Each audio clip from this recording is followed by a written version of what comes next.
So yeah, so the tightrope walker is like, there's no meaning. And so basically the argument there is that Zarathustra is not only presenting an atheistic argument, but it's also a nihilistic argument, right? That if you take away, you know, the external things to our life, God, family, school, history, science, religion, all these things, right?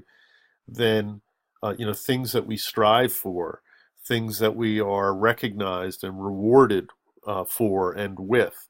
If you take away all these things which are acknowledging us, sometimes they're acknowledging us in a negative way, but they're still acknowledging us, right? Or you can perceive an institution, an aspect of civilization as acknowledging you in a negative way, right? So maybe you're not a religious person, but religion is still a way of acknowledging our humanity and giving us a set of principles to live by and goals to move toward.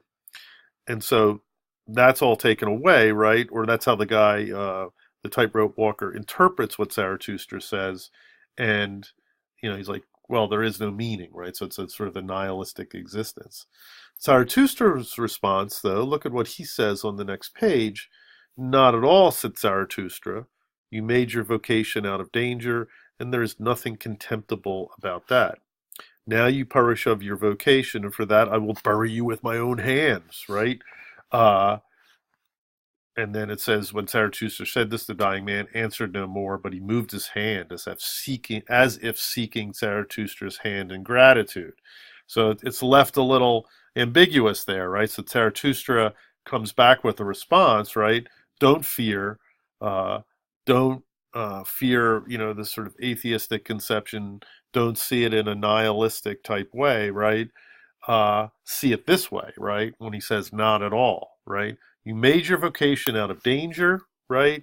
So you risked something. You did not stay on either side of the rope safely in a tower, in a little domesticated house, in an institutional place, a religious place, or an educational place, or a historical place, or a scientific place, right? So you risked things. You went out, right? And you tried to be creative. You tried to see the world in a different way, or you tried to live in the moment.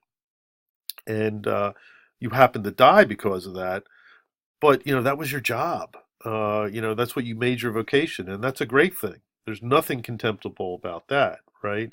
And he says, like, and so Zarathustra's trying to cheer him up. He's saying, this is actually, a very positive thing.